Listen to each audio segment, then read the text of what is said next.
천국의 배달부 한번 만나보세요.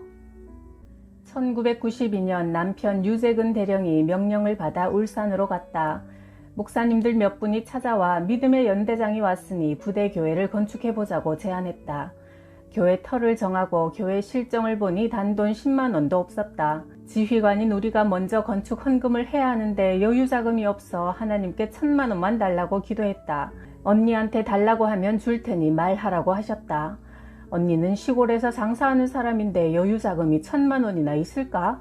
인간적인 생각으로는 아무리 생각해도 안 될 것 같아 차마 말을 못하고 15일이 지났다. 그런데 기도만 하면 하나님이 자꾸 왜 순종하지 않느냐고 책망하셨다. 하는 수 없이 언니에게 전화를 해서 다짜고짜 언니 1,000만 원만 줘 했다. 네가 1,000만 원으로 뭘 하게? 교회 건축을 해야 하는데 우리가 먼저 헌금을 해야겠어 하니 계좌번호 불러 했다. 아니 언니가 무슨 돈이 있어? 물으니 놀라운 이야기를 했다. 큰아들 생명값이야. 하나님 잘 믿던 착한 아들이 친구 아버지 문상 가서 밤을 새우고 오다가 뺑소니 차에 치여 그 자리에서 천국 갔어. 보험금을 받았는데 아들의 귀한 생명값이니 하나님 일에 귀하게 쓰려고 예금을 해놓았어. 그런데 장병들을 구원하는 교회를 짓는다니 이보다 더 귀한 일이 어딨겠니? 나는 그 소리를 들으면서 목이 메었다. 조카의 핏값으로 우리가 먼저 건축 헌금을 드리고 나니 교인들이 50만원, 100만원 힘닿는 대로 헌금하여 임마누엘 교회가 아름답게 봉헌되었다. 봉헌식을 드리고 새 성전에서 그날 밤 철야 기도를 했다. 기도 중에 환상이 열리더니 은행나무에 은행알이 가득 차 있는 모습이 보였다. 나는 너무 좋아서 하나님 정말 아름답습니다 하고 감탄하고 있는데 하나님 음성이 들렸다. 승진시켜 보내줄 테니 거기서도 교회를 지어라. 예, 알았습니다.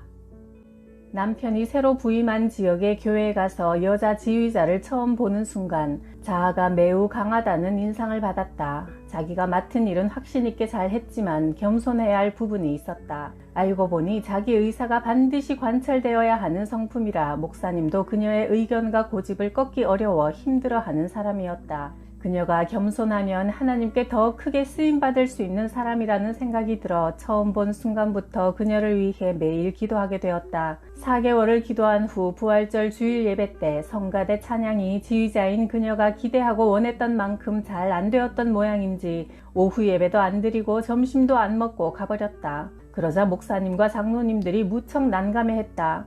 오후 예배를 드리고 난 후 내가 나서서 신방을 가자고 제안했다. 과일과 꽃을 사들고 갔지만 쳐다보지도 않고 무엇하러 왔느냐며 시큰둥하게 맞았다.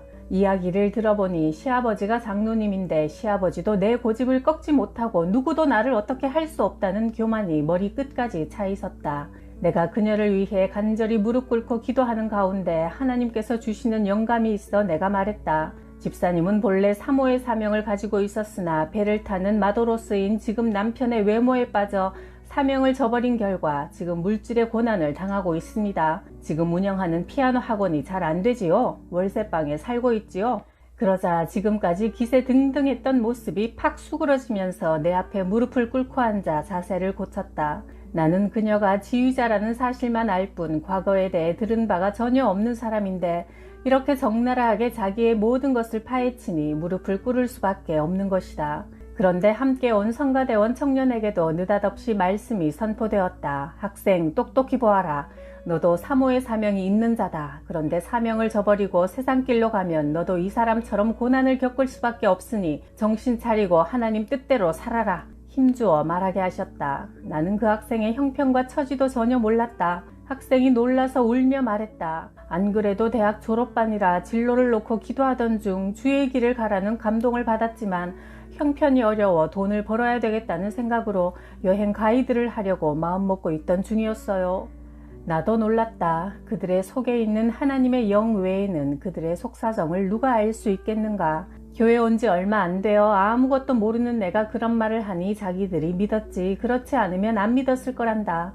그 후 지휘자 집사님은 하나님 앞에 회개하고 겸손하게 바로 섰다. 그러자 하나님이 물질 문제를 풀어주셨다. 지금 살고 있는 월세집을 비우라 해서 다른 월세를 보러 다니다가 다세대 주택을 짓는 건축업자를 만났다. 마침 정부에서 다가구를 보유하고 있는 사람들에게 세금을 부과한다고 하니 지금 갖고 있는 돈만 주고 집을 산 뒤 1년 동안 되는 대로 갚으라고 했다. 피아노 한 대를 팔아 그 돈으로 계약금을 하고 내가 100만 원을 보태주어 7,500만 원짜리 집을 인수받아 명의 이전을 했다. 그렇게 하나님 은혜로 기적적으로 집을 사고 1년 안에 빚을 갚게 해달라고 기도하고 있는데 11개월째 되는 어느 날 시아버지가 찾아오셨다. 시동생이 교통사고를 당해 보상금이 4,500만 원이 나왔는데 며느리가 집을 장만한 것을 보고 집값을 하라고 주셨다. 얼마나 감사한 일인가. 게다가 아들까지 낳았는데 주의 종으로 하나님께 드리겠다며 어려서부터 믿음으로 구별하여 키우겠다고 했다. 한 가정을 바로 세우는 일에 그토록 섬세하게 역사하신 하나님께 감사드린다.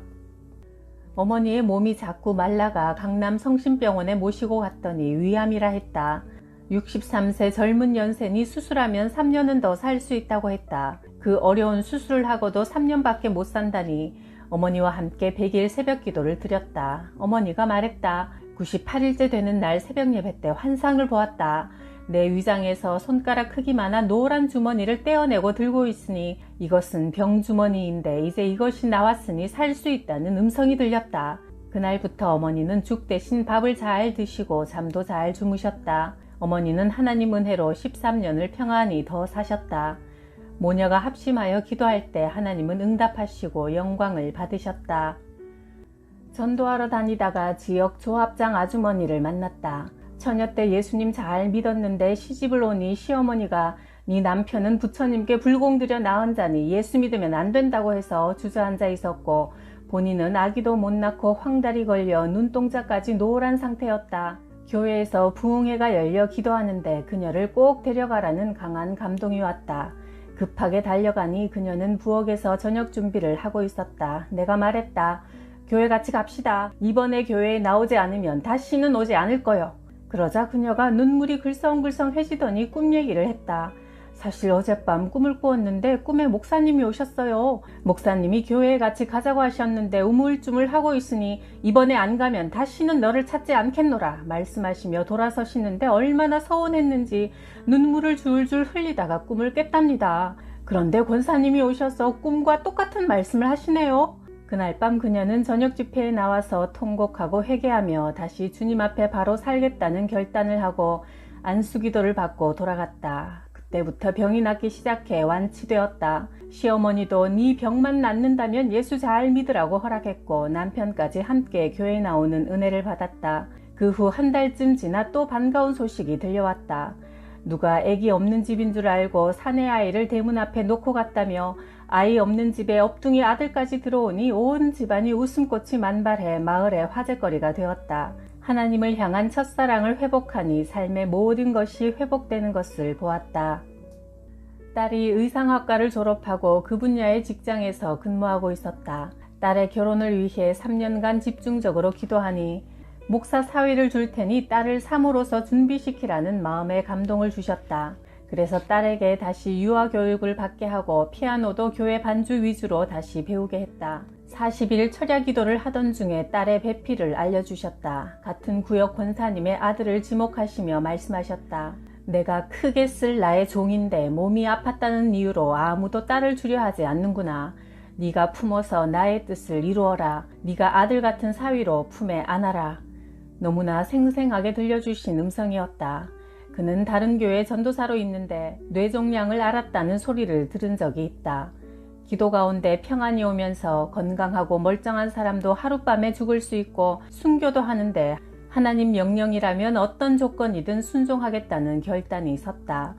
권사님도 아들의 결혼을 놓고 40일 철야 기도를 하신다고 했다. 권사님과 하나님의 뜻이라면 서로 한번 만나보게 하자고 합의했다. 그런데 딸이 그날 밤 꿈을 꾸었다. 식탁에 배 반쪽과 감 반쪽이 있어서 접시에 예쁘게 담아놓고 밖에 나가보니 하얀 차가 와 있는데 차 안에도 배 반쪽과 감 반쪽이 있어 집에 가지고 와서 그 접시에 담으니 짝이 딱 맞더란다.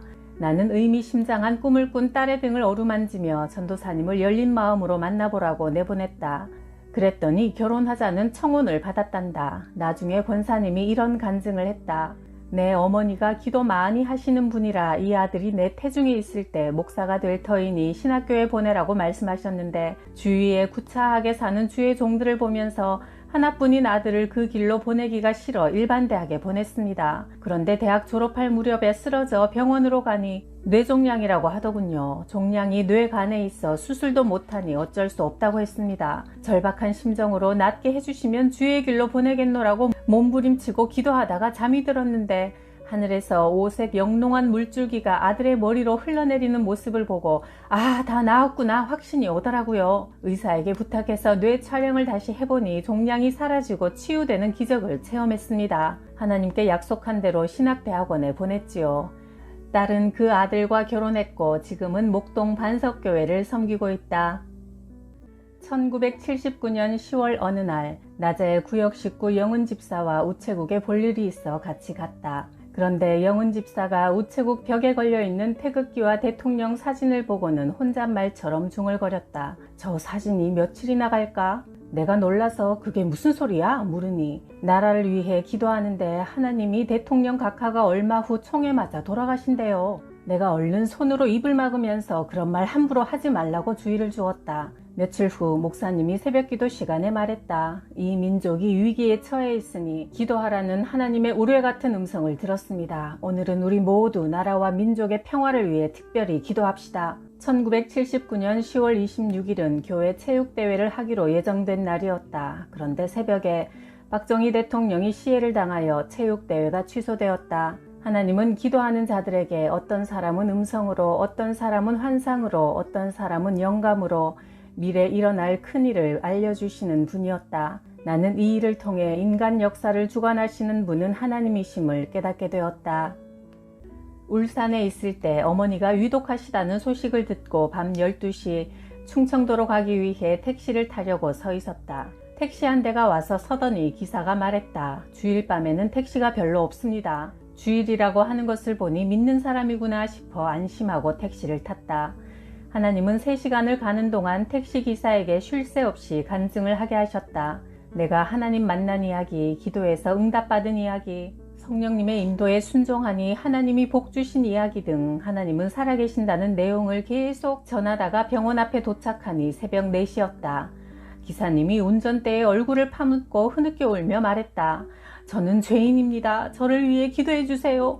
감히 권사님 얼굴을 바라볼 수가 없으니 기도만 해주세요. 저는 명문대 출신으로 목사님의 외동딸과 결혼해서 신앙생활 열심히 하며 잘 살았습니다. 성가대 지휘까지 했는데 어느 분 때문에 마음이 상해서 실족하고 교회를 떠나 방황한 지 8년이나 되었지요. 하나님을 떠나자 아내와도 사이가 멀어져 이혼하고 혼자 되었는데 조용히 죽으려면 무슨 일이 좋을까 생각하다가 택시 영업을 하게 되었고 오늘 죽을까 내일 죽을까 기회만 엿보고 있던 참에 권사님을 만났습니다. 긴 시간 동안 교회를 섬기고 목사님과 하나님을 섬긴 이야기를 듣다 보니 나는 여지껏 한 번도 섬김의 삶을 살지 못하고 교만하여 섬김 받기만 바랐구나 하는 생각이 들더군요.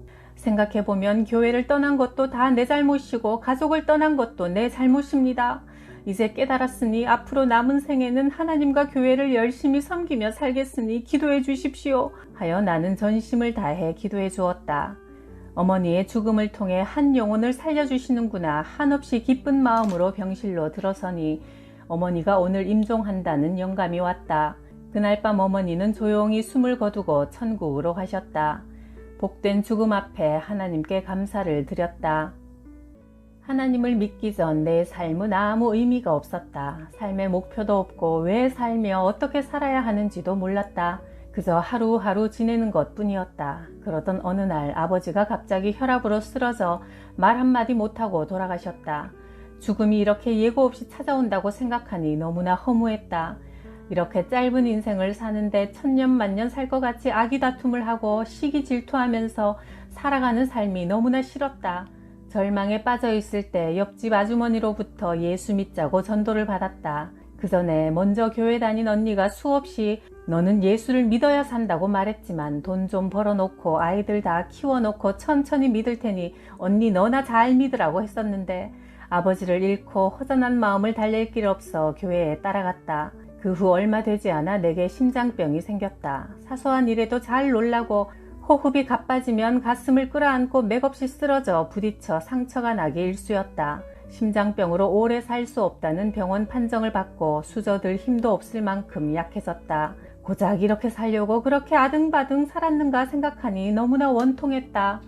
하나님, 살아계시다면 나를 살려주세요. 그러면 내 남은 생애 동안 예수님 잘 믿고 예수님 전하며 살겠습니다. 처절하게 몸부림치며 통곡하고 나니 마음속에서 이제 살 수 있다는 평안이 확 밀려왔다. 정신을 차리고 보니 저녁때가 되어 해가 기우는데 노을빛 속에 세상이 얼마나 아름다운지 나는 새로 태어난 것 같은 황홀감을 느꼈다. 나는 그 다음 날부터 새벽기도에 갔다. 6개월 만에 몸이 완전히 회복되었다. 이렇게 살아계신 하나님을 체험했고 영생의 확신을 얻게 되었다. 이때부터 삶의 목표가 분명해졌고 하나님의 영광을 위해 복음을 전하며 살아야 한다는 생의 의미를 확실히 알게 되었다. 오늘 밤 내 생명이 끝난다 해도 두렵지 않다. 내 아버지가 계신 천국에서 깨어날 것을 믿는다. 어느 날 기도하는데 잠언 17장 3절을 보아라 하는 음성이 들렸다. 성경을 찾아보니 도가니가 은을, 풀무는 금을 연단하듯이 여호와는 사람의 마음을 연단하시느니라 하는 말씀이었다. 아멘. 하나님, 이 모든 일이 제 마음을 연단하시는 과정이라면 얼마든지 하십시오. 고백하고 나니 마음이 평안해지며 모든 것을 하나님께 맡기게 되었다. 어느 날 교회 권사들이 모여 자식들 잘 키운 자랑, 희생했던 어려움들을 이야기하는데 나는 할 말이 없었다. 나같이 못나고 나쁜 엄마가 없구나 하는 생각에 머리 숙여 회개기도를 했다. 하나님, 저는 아들, 딸에게 참 소홀했네요. 부족한 제 잘못을 용서해 주세요. 그러자 하나님 음성이 들렸다. 사랑하는 딸아, 저들은 자기 집, 자기 아이들만 위해서 살았지만 너는 나와 내 복음을 전하기 위해 사느라고 아이들을 돌보지 못했으니 너의 아들, 딸 뿐만 아니라 자자손손까지 후손들에게 복을 주리라. 아멘. 하나님 감사합니다. 뜨거운 눈물이 주르르 흘러내렸다. 아들이 고등학교 입학할 때 가서 아들을 위해 기도하는데 전교 수석을 만들어주마 하셨다. 하나님의 뜻이 이루어지기를 원합니다 했는데 첫 시험부터 8학급 전체에서 수석을 차지하게 하시고 우등상을 받고 졸업하게 하셨으며 희망하는 대학교에 특별 전형으로 입학하게 하셨다. 나는 틈만 나면 전도하러 다니느라 남들처럼 자녀를 충분히 돌보지 못하고 다만 뒤에서 기도만 했는데 하나님께 맡기고 사명을 위해 순종하다 보니 모든 것을 하나님께서 책임져 주셨다.